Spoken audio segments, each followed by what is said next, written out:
جو حضرات نماز سے فارغ ہو چکے اللہ تعالیٰ کے ذکر میں اور درود شریف پڑھنے میں آہستہ مشغول رہے. الحمدللہ رب العالمین وصلی اللہ وسلم علی رسولہ الکریم ونبیہ الامین وعلی آلہ واصحابہ اجمعین. اما بعد فاعوذ باللہ من الشیطان الرجیم. بسم اللہ الرحمن الرحیم. انظر کیف یفترون علی اللہ الکذب وکفی بہ اثما مبینا. اللہم صل وسلم علی النبی وعلی آلہ واصحابہ وبارک وصلی وسلم علیہ. ہمارے عزیز دوست جامعہ کے سابق استاذ اور محترم قاری حبیب الرحمان صاحب مدظلون نے جس شان سے اذان دی اور نماز پڑھائی، اس کے ہوتے ہوئے تو مزید کلام کی حاجت نہیں ہے. یہ خود دین کے معجزات میں سے ہے. مسلمانوں کے ہاں وحی کا ادا کرنا اس شان اور عظمت سے.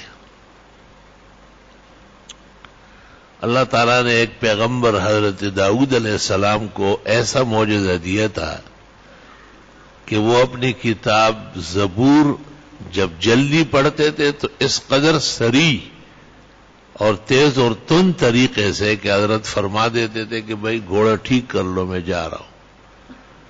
اور اس دوران وہ زبور کی تلاوت شروع کرتے اور جتنی دیر میں گھوڑے پر بیٹھتے ایک ختم زبور کا ہو چکا ہوتا. یہ ایک معجزہ ہے جس کو علماء حدر بھی کہتے ہیں، سرعت بھی کہتے ہیں. اور حضرت کا ایسا معجزہ اور خوش لہانی بھی تھی. قرآن شریف میں ہے کہ جب وہ تلاوت فرماتے زبور کی تو پہاڑ ان کی آواز کے ساتھ آواز ملا کر گونج پیدا ہوتی تھی. یسبحنا، اور پرندے ہوا میں قطار بنا کر کے حضرت کے آواز پر جھومتے تھے یا تسبیح کرتے تھے یا وہ کلمات دہراتے تھے. تو علماء کہتے ہیں کہ دونوں معجزہ ہے، ترتیل بھی اور حدر بھی. جیسے قاری صاحب نے اذان دی پھر نماز بڑی شان و شوکت، یہ ترتیل ہے. اخرج الحروف من المخارج ما اداء الصفات. اور تراویح میں جو حفاظ پڑھتے ہیں وہ حدر ہے. فتاوی میں اکابر افتاء نے لکھا ہے کل قاضی والبزازی کہ تراویح میں کل مکتوبہ فرضوں کی طرح تلاوت نہیں ہونا چاہیے تاکہ لوگ تنگ نہ ہو جائے، اکتا نہ جائے. تو دونوں معجزوں کا مختلف اوقات میں اظہار ہے. جناب نبی کریم صلی اللہ علیہ وسلم کے اصحاب میں حضرت عثمان مشہور ہے، بہت زیادہ خوش آواز تھے. اور ابو موسیٰ اشعری رضی اللہ تعالیٰ عنہ، حضرت عثمان رضی اللہ تعالیٰ عنہ نے ایک قرآن شریف لکھا ہے اور وہ 2 جلدوں میں ہے. اور حضرت علی رضی اللہ تعالیٰ عنہ نے بھی خود اپنے ہاتھ سے ایک قرآن شریف لکھا ہے، وہ 1 جلد میں ہے. حسن اتفاق سے ہمارے ایک محسن دوست کے ذریعے ترکیہ کے عجائب گھر سے مجھے بھی اس کے نسخے ملے ہیں. اللہ تعالیٰ کا بھی لاکھ لاکھ شکر و کرم ہے اور ہمارے اس محسن بھائی کا بھی بہت شکریہ. گھر بیٹھے بیٹھے میں خزائن سے مالا مال کیا. اس کے شروع میں لکھا ہے کہ حضرت عثمان کا قرآن شریف دیکھ کر حضرت علی نے کہا قرآن شریف بھی آپ اچھا پڑھتے ہیں اور لکھتے بھی خوب ہے اور آپ کی جلدیں بھی زیادہ ہے. اللہ تعالیٰ نے آپ کو قرآن مجید کا بڑا معجزہ عطا کیا ہے. لا الہ الا اللہ. سلطان محی الدین اورنگزیب عالمگیر رحمت اللہ علیہ نے 300 قرآن شریف اپنے ہاتھ سے لکھے اور آخری نسخے کا ایک صفحہ دیکھا ہے. حضرت فرماتے ہیں کہ میری عمر 77 سال سے متجاوز ہے اور اب میرے ہاتھوں میں کچھ راشا اور لرزہ پیدا ہو گیا. اور پھر فرماتے ہیں کہ ہندوستان کی سبق آموز خدمت کے ساتھ، یعنی سلطنت کے ساتھ، مجھ عاجز اور فقیر کو مولائے عز و جل نے اتنی توفیق دی کہ ان گناہگار ہاتھوں سے 300 قرآن شریف میں نے لکھے ہیں. آپ ذرا خود سوچیں کتنے اچھے لوگ ہو، اور ہم سب ایک جیسے ہیں. ہم علم میں ہیں، محراب میں ہیں، ممبر پہ ہیں، استاذ ہے حدیث کے، تفسیر کے، فقہ کے. ایک سپارہ تو کوئی لکھے؟ یہ ماحول ہی نہیں ہے، نہ یہ میدان ہے. آپ غور کریں کہ برما اور رنگون سے لے کر غزنی اور کاشغر تک اورنگزیب کی سلطنت کا جھنڈا لہرایا جاتا تھا. 56 سال ان کی حکومت ہے، اور اس کے ساتھ اتنی فرصت. خالص قرآن شریف کا معجزہ ہے. اللہ اکبر و کبیرہ. ہندوستان میں 4 بزرگ ایسے ہوئے ہیں جن کو قرآن شریف کے پڑھنے میں ملکہ حاصل تھا. ایک مولانا احمد سعید دہلوی، دوسرے مولانا شبیر احمد صاحب عثمانی، اور ابوالکلام آزاد، اور آخرهم وخاتمهم ورئیسهم فی حسن الصوت و کمال التجوید حضرت مولانا عطا اللہ شاہ صاحب بخاری رحمت اللہ علیہ.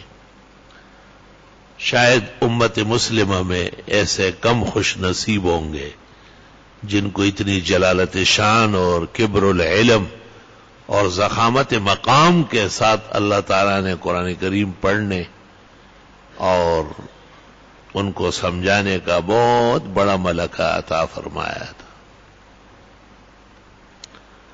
حسن اتفاق سے مجھے وہ وقت یاد ہے جب وہ فالج کے بیمار تھے، اور مشہور تھا کہ وہ اٹھ بیٹھ نہیں سکتے اب، لیکن مولانا عبدالحق صاحب اکوڑا خٹک اور مولانا بادشاہ گل بخاری اکوڑا خٹک، ان کا سالانہ جلسہ 2 مدرسوں کا اکٹھے ہوتا تھا. اس میں اکابر ہند اور دیوبند سب تشریف لاتے. ایک دفعہ بہت رش تھا جہانگیرے سے لے کے اکوڑا خٹک تک. کسی نے بتایا کہ مولانا عطا اللہ شاہ بخاری آئے ہیں، اور عجیب بات ہے کہ اس تکلیف اور بیماری میں رات کو 3 گھنٹے بیان فرمایا، اور جہان اس پر جھوم رہا تھا. بیان سے یا تقریر سے نہیں معلوم ہوتا تھا کہ یہ بیمار ہے. جب تقریر اور بیان سے فارغ ہو جاتے تو یہ آخری اوقات تھے. اس کے بعد میں شاید 7ویں جماعت میں تھا غالباً. میں نے ایسے ایک دکان میں اخبار دیکھی تو اس پہ لکھا ہوا تھا امیر الشریعہ اور امیر البیان، بر صغیر کا سب سے قادر الکلام خطیب، اہل حق کا ایک معجز اور برکاتی شخص جو علماء اور اولیاء میں ایک جیسے پہچانے اور مانے جاتے تھے، مولانا عطا اللہ شاہ بخاری کا سفر آخرت. اللہ تعالیٰ ان بزرگوں پر رحمتوں کی بارش برسائے. اللہ تعالیٰ نے بعض بندوں کو کمالات دیے، کمال سے خالی تو کوئی بھی نہیں ہے. اللہ نے کسی کو بے حکمت نہیں پیدا کیا. کسی کی حکمت ہمیں اور آپ کو معلوم ہے، اور بہت ساروں کے حکمتیں اسی طرح خزائن کی طرح واپس چلی گئی، اور ان کے سینے اس قسم کے علوم و کمالات سے بھرے ہوئے تھے. کہتے ہیں کہ سلطان الہند اور ولی الہند خواجہ غریب نواز معین الدین چشتی رحمت اللہ علیہ بھی خوش الحانی میں ضرب المثل تھے. اور عجیب بات تھی کہ وہ خود جامع مسجد میں اذان دیتے تھے. جیسے امام ابو حنیفہ کے بارے میں ہدایہ نے لکھا ہے کان یؤذن ویصلی بالناس ابو یوسف، شاگرد سے نماز پڑھاتے تھے، حضرت اذان دیتے تھے. بعض علماء کہتے ہیں کہ اذان کا ثواب بہت زیادہ ہے، کیونکہ حضرت عمر نے کہا کہ ابو بکر نے مجبور کیا تو خلیفہ بن گیا. باہر شرح گنج میں کہ آپ افسوس سے کہتے لولا الخلیفیہ لأذنت بالناس، خلافت کی کیا ضرورت ہے، اذان دینا کافی تھا، اجر پورا پورا ملتا مجھے. لیکن ابو بکر کا حکم تھا اور لوگوں نے ابو بکر سے درخواست کی تھی کہ ہمارے لیے خلیفہ منتخب کرو. آپ نے کہا ایسا شخص منتخب کرتا ہوں کہ اگر قیامت کے میدان میں اللہ تعالیٰ نے مجھ سے پوچھا تو میں کہوں گا کہ میرے اپنے بعد کائنات کا بہترین انسان خلافت کے لیے منتخب کیا ہے. الملل والنحل شہرستانی. تو بعض بزرگ کہتے ہیں کہ اذان اس لیے دیتے ہیں تاکہ لوگوں کے دلوں میں مؤذن کی عزت بیٹھے، اذان کی عظمت بیٹھے، اور بہت ہی زیادہ فضائل و معارب و مناقب ہے. قرآن شریف کی ایک آیت ہے وَمَنْ أَحْسَنُ قَوْلًا مِّمَّنْ دَعَا إِلَى اللَّهِ. مفسرین کہتے ہیں بالاتفاق اس کا مصداق مؤذن ہے جو بہترین طریقے سے لوگوں کو نماز کے لیے بلاتے ہیں. اور ابو داؤد اور ترمذی میں ہے من اذن 7 سنین محتسبا، جس نے 7 سال اللہ کی رضا و ثواب کی نیت سے اذان دی، اس کی شفاعت واجب ہے اور مغفرت یقین کے درجے میں ہے. تو اکابر ہند اور اولیاء ہند میں سے جس طرح مقام اللہ نے تاج و تخت کا معین الدین چشتی رحمت اللہ علیہ کو دیا ہے، کہتے ہیں آپ کے جلیل القدر کرامات میں سے یہ تھا کہ آپ اذان دیتے تھے. تو مشہور تھا کہ حضرت کی اذان جو ہندو سنے یا کوئی اور ڈوگرا سنے، اس زمانے میں سکھ پیدا نہیں ہوئے، وہ فرید گنشکر کا ساتھی ہے، وہ بعد میں ہے، کیونکہ حضرت کا خلیفہ ہے قطب الدین ایبک.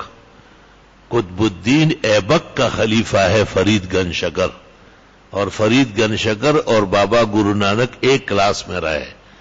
گرو نانک سے پہلے سکھ کا کوئی وجود کائنات میں نہیں ہے.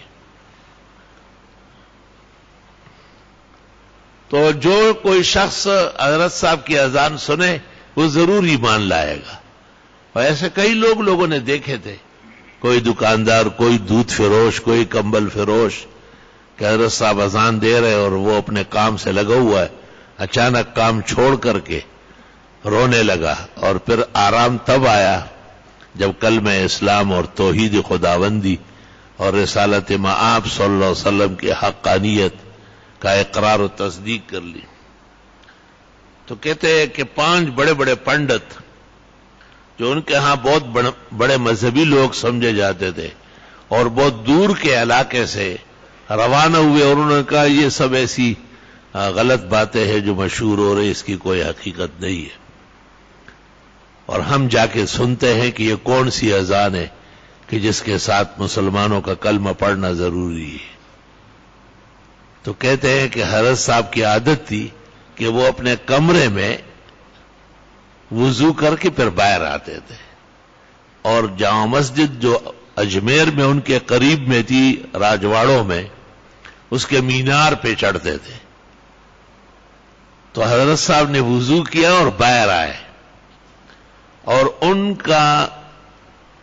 ان کی نظریں حضرت کے چہرے انور پر پڑ گئی، اور بے اختیار لا الہ الا اللہ محمد الرسول اللہ. حضرت نے دیکھا، اندازہ ہو گیا، فرمایا اذان کا بھی انتظار نہیں کیا، بہت پہلے سے کلمہ پڑھنے لگے.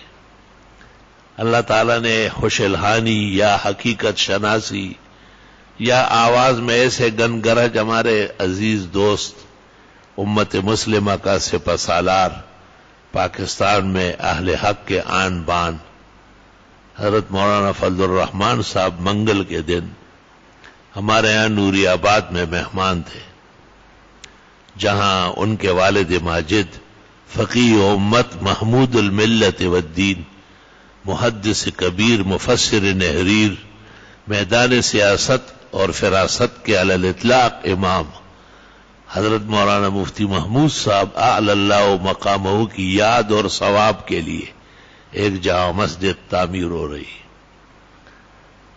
مولانا کبھی کبھی خیریت پوچھتے ہیں، تو میں نے کہا کہ جب عیادت کے لیے آ ہی رہے ہو تو حضرت صاحب کے نام اور مقام کے ترجمان جو مسجد بن رہی، مولانا نے بہت زیادہ خوشی سے قبول کیا یہ دریا دلی اور سخائے قلب ان کا امر مسلم ہے کہ اس عاجز کی درخواست پر کبھی بھی انہوں نے نہ نہیں کیا ہے، اور شاید یہ اس کی وجہ ہے کہ حضرت اقدس مولانا مفتی محمود صاحب سے جو تعلق ہے اور محبت ہے اور عقیدت ہے، مولانا بھی اس کا خاصا خیال رکھتے ہیں۔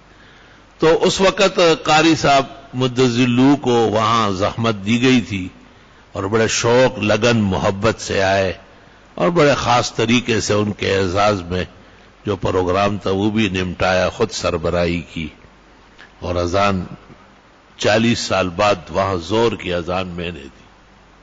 ہمارا وہ اسجد ہے نا، وہ دیوانہ سا، وہ کہتے میں اس کے اتنے لاکھ لوگوں سے لوں گا، کہوں گا مفتی صاحب کی اذان دکھاؤ۔ وہاں لوگ ادھر ادھر ہو رہے تھے تو میں نے کہا چلو ہم اذان دیتے، احسن لوم میں کون اذان دینے دے گا، وہاں تو خوبصورت اچھے مؤذن ہیں، بیمار اور مریض کو کون اذان دینے دے، وہاں میں نے اذان دی۔ 40 سال 45 سال پہلے گاؤں میں جہانگیرے میں اذان دیتا تھا الحمدللہ۔ وہاں اذان کوئی خاص نہیں ہوتی، بس چیخنا ہوتا ہے۔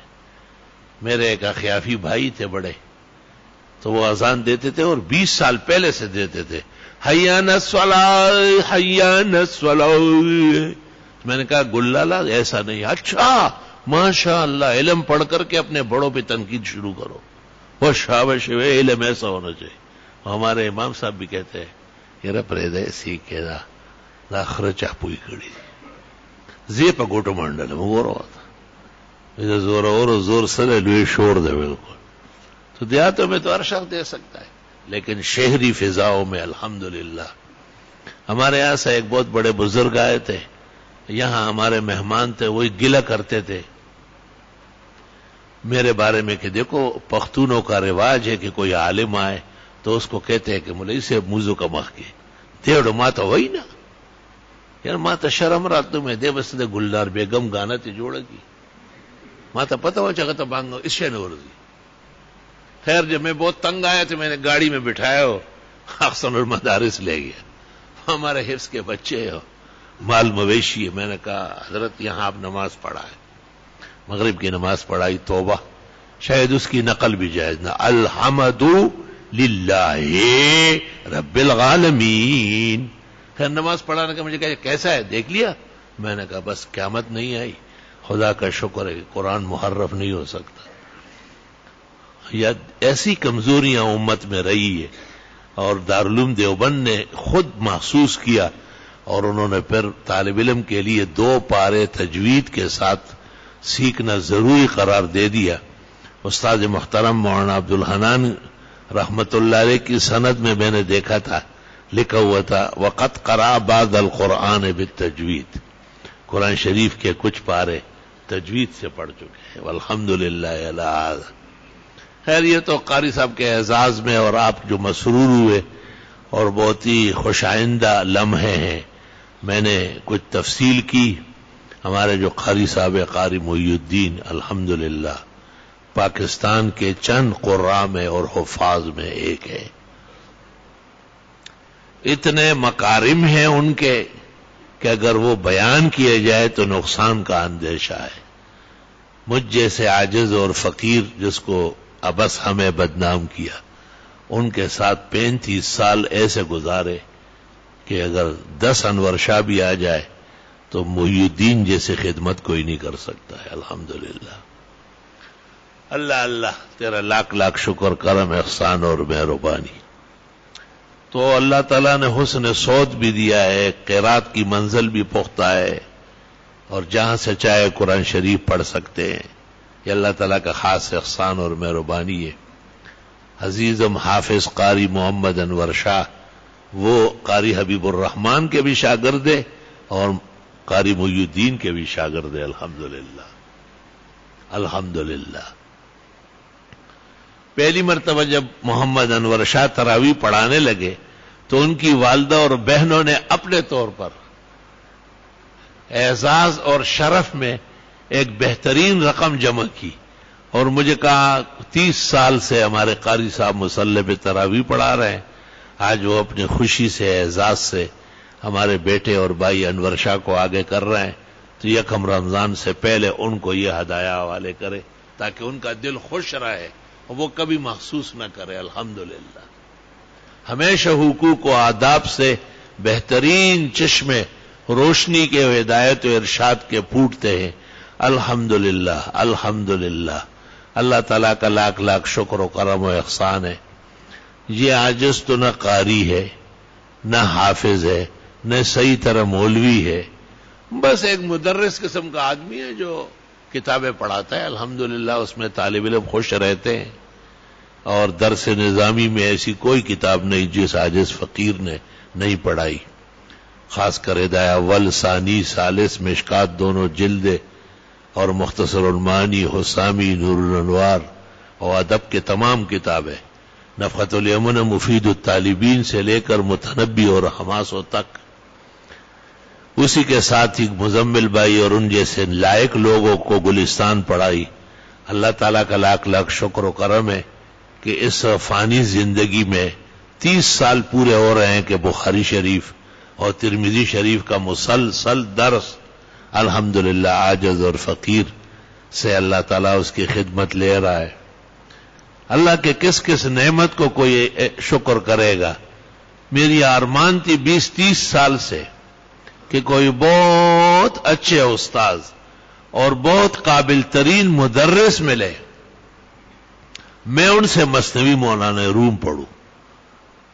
کہتے ہیں علم کے 3 سمندر ہیں، ایک قرآن کریم ہے جس کی مثال و نظیر نہ آسمان میں ہے اور نہ زمین میں ہے، دوسری بخاری شریف ہے جس کو اللہ تعالیٰ نے صحت الاسانید اور صحت الرجال اور اصلح المتون کا مقام نصیب کیا ہے، اور امت نے بجا طور پر کہا ہے کہ اصح الکتب بعد کتاب اللہ الجامع الصحیح لابی عبداللہ، اور کہتے ہیں تیسری کتاب مثنوی مولانا روم ہے جس کے بہت زیادہ علوم ہے، مقامات ہے، اسرار ہے، کم ہے۔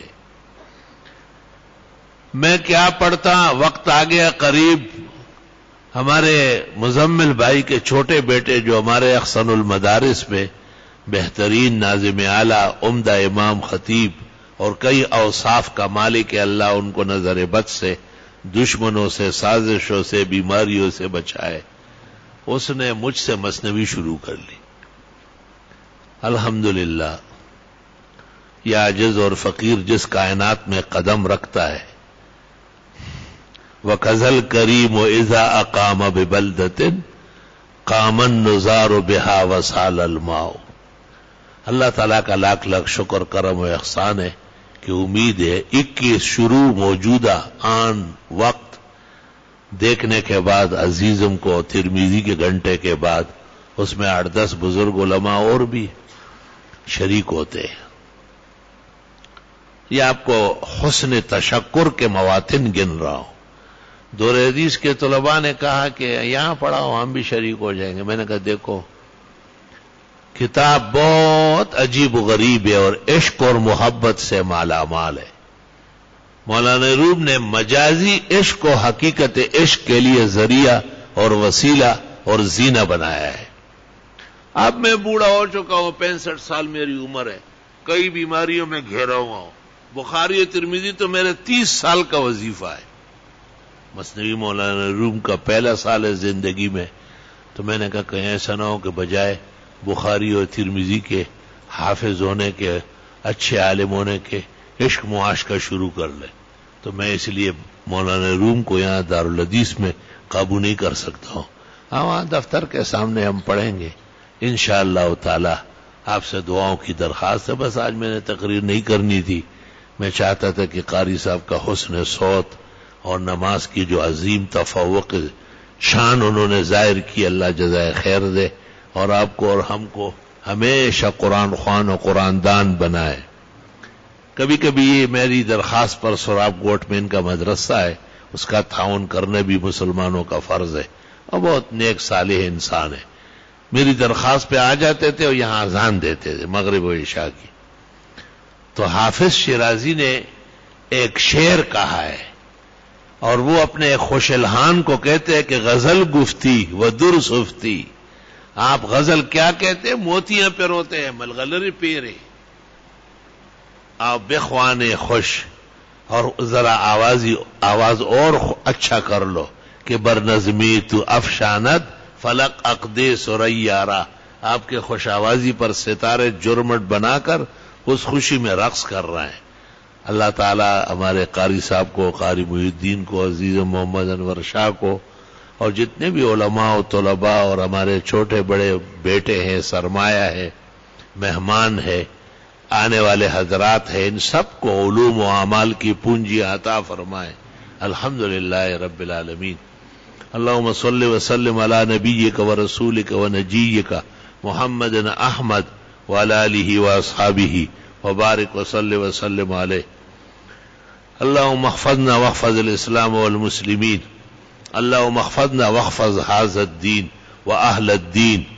اللہ تعالیٰ ہمارے ملک پاکستان کی حفاظت فرمائے اور اللہ تعالیٰ ترکیہ کی حفاظت فرمائے، حرمین شریفین کی حفاظت فرمائے.